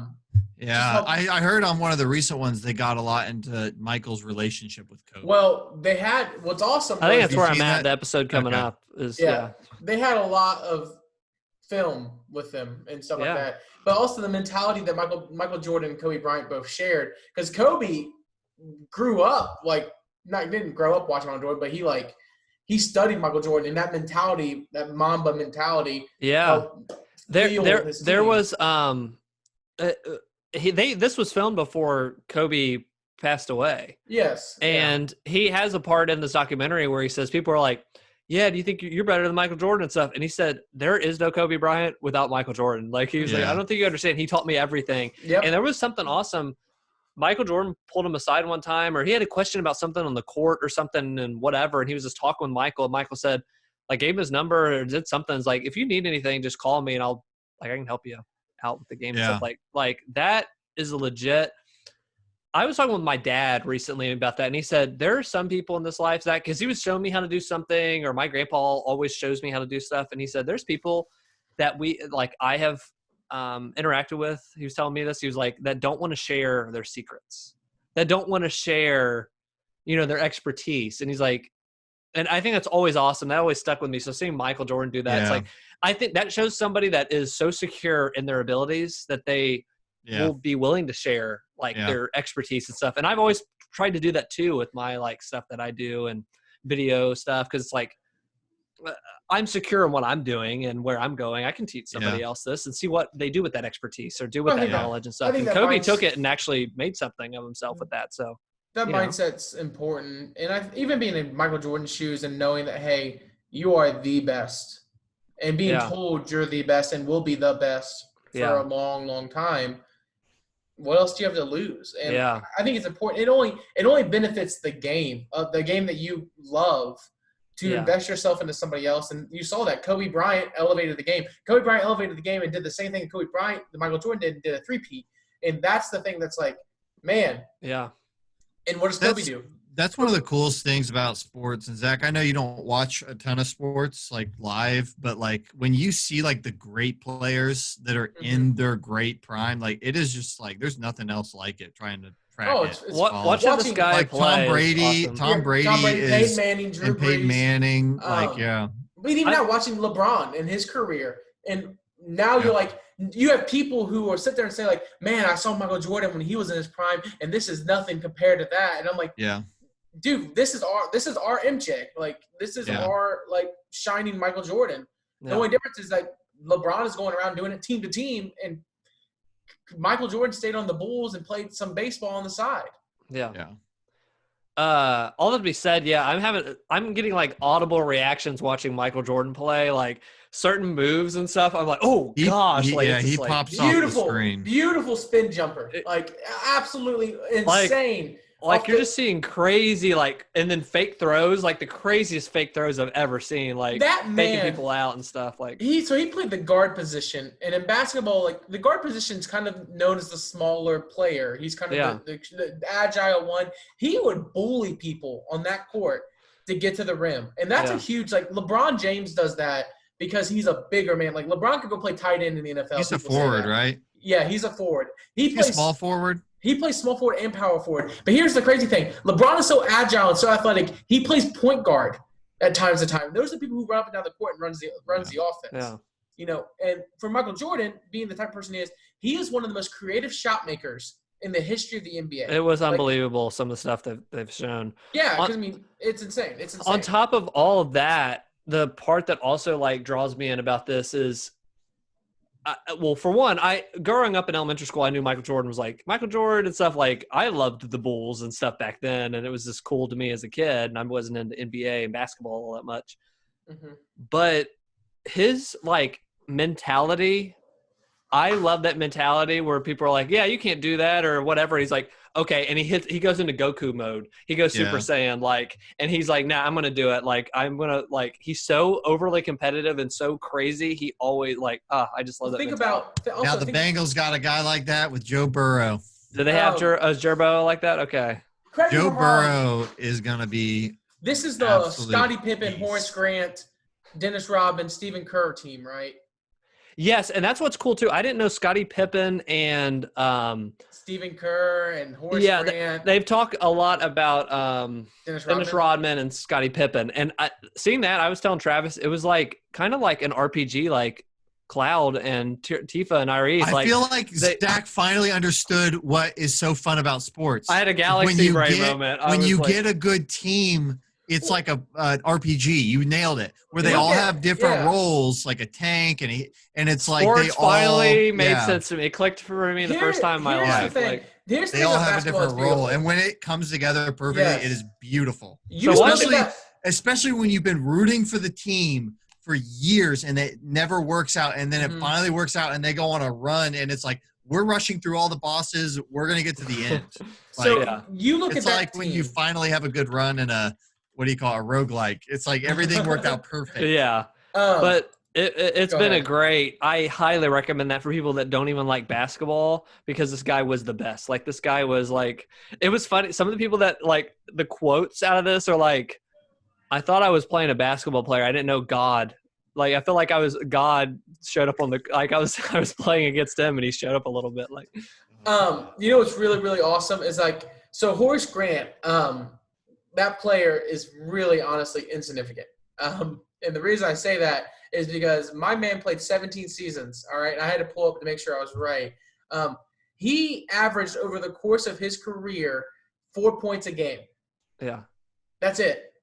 Now, when you look at his defensive efficiency and his rebounding, that is where he made up. Him and Dennis Rodman. Yeah, Dennis Rodman, they really pushed that he was. Absolutely destroyed teams in rebounding. Yeah. So when you have two people who can rebound like they could, play defense like they could, and all you had to do is get the ball into Michael Jordan's hands or Scottie Pippen's hands, you're going to win. Yeah. You're going to win all day. Yeah. Dennis Rodman was like, they were even saying it was like he was the best like rebounder period ever. He's the guy that's like friends with Kim Jong-un, isn't he? Yes. And but like his rebounding, he was like on Galaxy Brain all the time because he could look at the trajectory of the ball, and he even said that they were like, what made you like, they were asking questions, he was just answering stuff, and he's like, I could tell like where the ball was going. People even said like he knew where trajectories were, and he was like knew how to get that thing back. Oh, it was awesome. Dennis Rodman I just love that. Shouldn't have been on the Chicago Bulls. And that's the thing, like when he went to the I had to make sure I was checking, he went to the Spurs, all right? Yeah. Because he was originally drafted by the Pistons. Yeah, they talk about that. They were so bullied. They were down on him. They hated him because you know why? He was a dirtbag. Like he sucked. His personality sucked. He'd get thrown out of games left and right. He'd get technicals. He blew the playoffs. He was in the playoffs and got a technical foul in the first 5 minutes. Got kicked out for 2 games and they lost the series. Like he had a temper on him. He sucked. Went to the San Antonio Spurs. He did one of the things that no one's ever done. He played a whole game and got, I think, what was it? I want to say 25 rebounds and 0 points. Yeah. 0 points. So then and I need to watch it, but did Phil Jackson and like the GM, did they spot him and say he brings something we don't have? Yes. Yeah. Yes. And then they brought him in. Who was it, the GM or the coach? I can't remember. Somebody. I think it was Phil Jackson. But here's the thing. He brought this man and he's like, hey, imagine having Horace Grant and Dennis Rodman next to each other. And guess what? All Dennis Rodman had to do, he said, all you have to do is shut up and get the ball and do nothing else. Yeah, that's what he did. 15 rebounds a game. That's what he averaged. Yeah. And he did exactly what he was supposed to. And you know what he did? He ran his mouth the whole time. You know what Michael Jordan and Scottie Pippen did? Tackled him to the court and like would pull him to the ground because they knew how important Dennis Rodman was. But Michael Jordan knew how to reel a team in as well. Yeah. Yeah, well, when you've got the clout of Michael Jordan too, you can – here's the other thing about sports. These are the worst guy on the team that looks, when you see him on TV, like, who's that guy? He's an alpha male. Like, in any other setting, he's going to, like, dominate, right? But you get these alpha males, and you stack them on top of each other, and, like, the top wolf brings in all the other alpha males. Like, that's the other thing that blows your mind about somebody like Michael Jordan is somebody like Dennis Rodman doesn't listen to anybody. He's going to listen to Michael Jordan because Michael Jordan is that, like, apex of a human being that it's like he trumps you. You know what I mean? And that is the other thing with sports that's so interesting. Like, whether it's football or basketball, whether your team's like 20 people or 50 people, like, the pressure on the leader to step in and, like, all these are all men that make millions of dollars playing a sport. Yeah. And he steps in and, like, they all listen to him. Like, that is just crazy. Correct me if I'm wrong. I want to make sure I'm right. This is the 97-98 season, right? The way they tell the story, they keep going back all the way to the 80s and then to the early 90s series, and then they keep going back to that 98. They jump between that 98. Okay. They're slowly teasing out the 98. I don't think they're going to talk about this, but odd fact, you know how much of a punk Dennis Rodman is? They're in the 98 NBA Finals, all right? This is going to be in the thing. It's going to be in it, I think. Yeah. Is it where he goes? They haven't got to the 98. They haven't gotten to the finals yet. They're teasing up to that point. All right. I want to see they mention this because you will literally audibly laugh. Okay. I can't wait because he's already done some wacky jacky stuff. So. This right here, Travis will understand this more than anyone if he knows already, which I think he might. I think so. What Dennis Rodman does is the most asinine thing I could think of among people to ever do. Yeah. Especially in the sports championship arena. Just say yes or no. Was it when he went to Las Vegas for just an overnight thing and stayed there? No. Okay, that's all I need to know. Because they did show that and that was funny. He was I need to go. Okay, they need to go for. He said, I need to get away for 48 hours, and they said 48 hours. Said, and Michael's like, you just got to give it to him or whatever. He does that, and he does that and does not come back, and they have to go there and pull him out of the hotel room. What's so much funnier is he does the same crap, but it's during the NBA finals. Oh my gosh! And what he does, if I was Michael Jordan, I would shoot the man. It would make me so. Well, I can't wait. I can't wait to see. So, that's it for me on TV stuff. I only watched one movie. I finished it right before the podcast. I want to talk real quick about it. I want to continue the Dirty Harry. I've continued the Dirty Harry trilogy or quintilogy. This one was called The Enforcer. It came out in 1976. It continues the tradition in these movies. It is again this. I will call it. I don't know what else to call it. Conservative porn. In these films of we should let out the bad guys, shouldn't we? It's just like this dream scenario to get mad about. This is how society really works. There's more of that, but it is they have a new target, and the target in this one is the premise is Dirty Harry Callahan is back, and he has a new partner. Every single partner he gets killed. It's a fact that in every movie, since even in the first one, they're like, you don't want to be my partner. Every partner I have gets killed. He gets killed. All these, they keep getting killed. In this one, they say, we need to get women more involved. We need to get women more involved. Oh, no. And they have a woman like up and coming detective, officer, whatever. And they're like, this is going to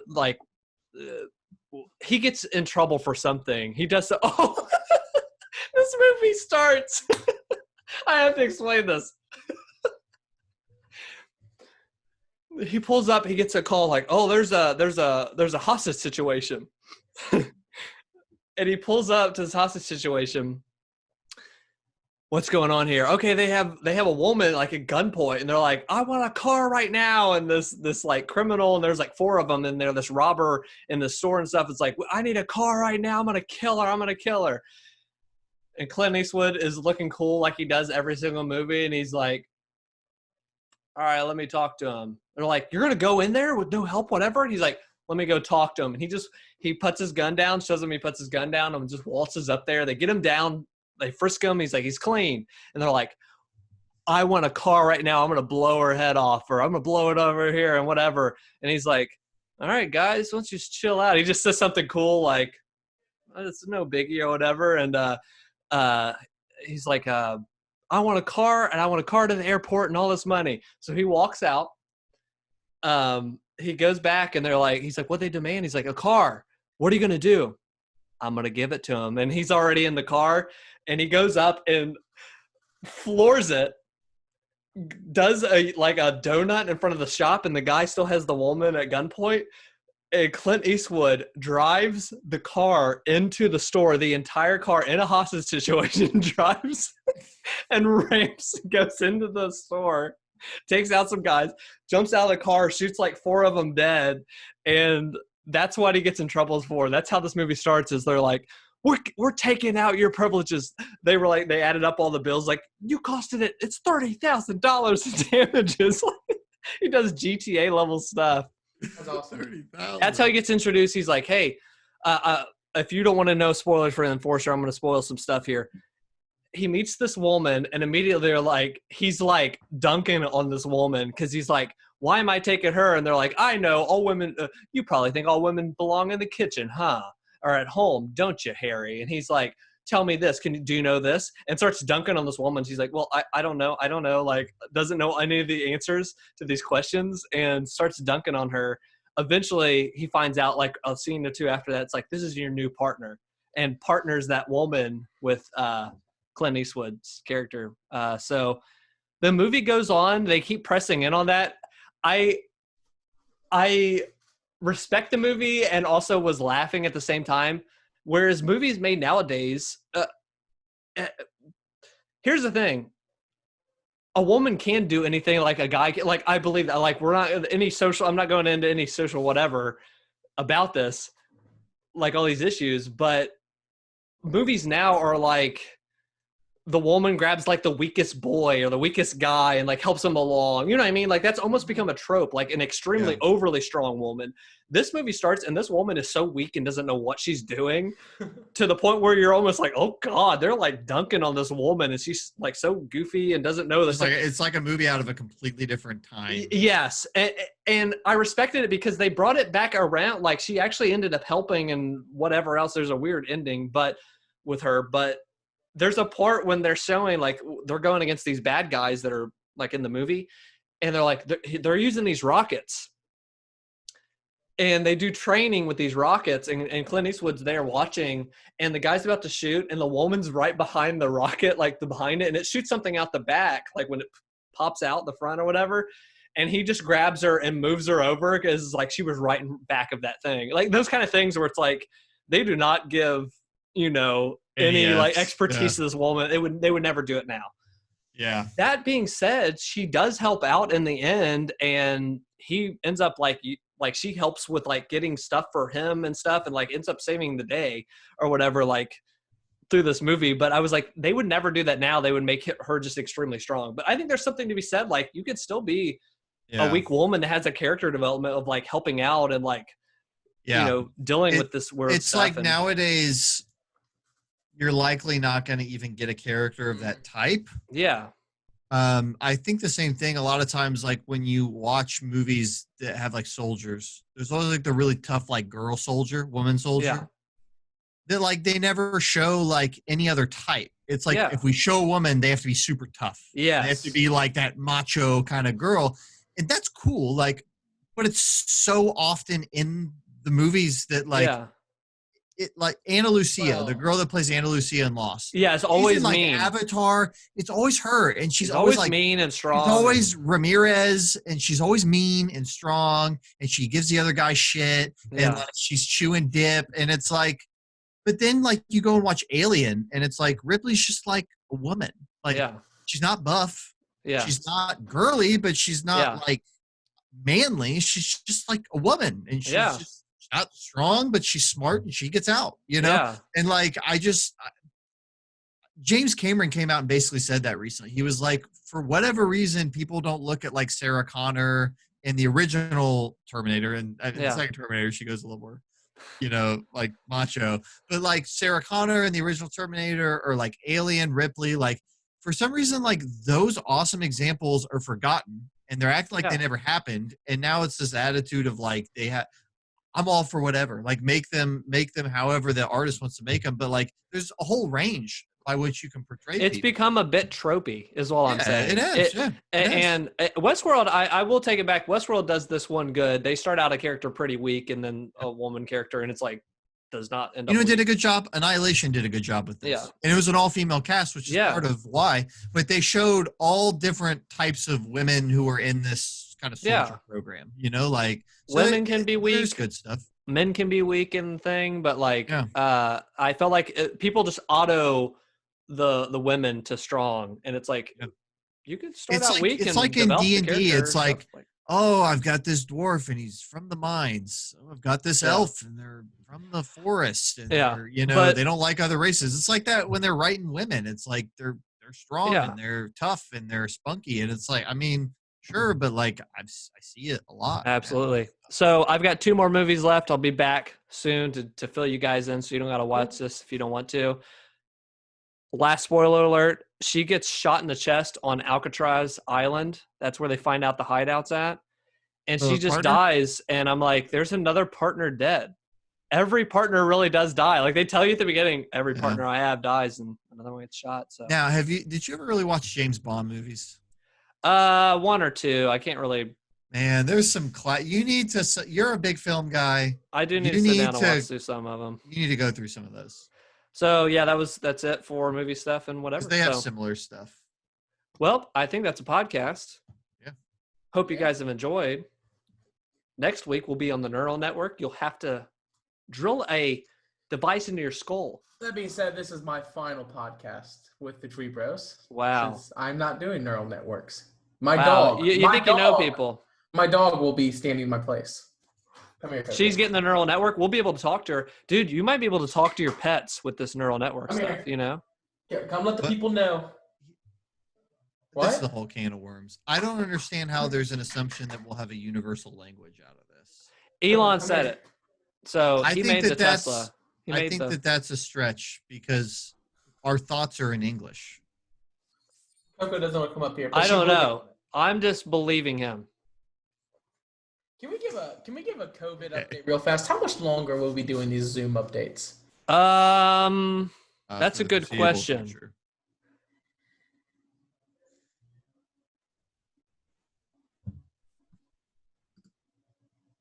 We're back. No, we're doing the next one in the State House because I'm protesting, dude. I'm ready to get out. Oh my gosh. I guess we're all. Travis has ran away on that note. Yeah, no, those are locked down too, dude. You can't be there. No, I think those are just opening up. Something funny with the beaches is the beaches to me are similar to like parks and stuff. Like you could space out, and then there was I think it was Orange County or something in California. People started protesting that the beaches were closed and went nuts, and they just gathered, and police had to come, and it was a whole ordeal.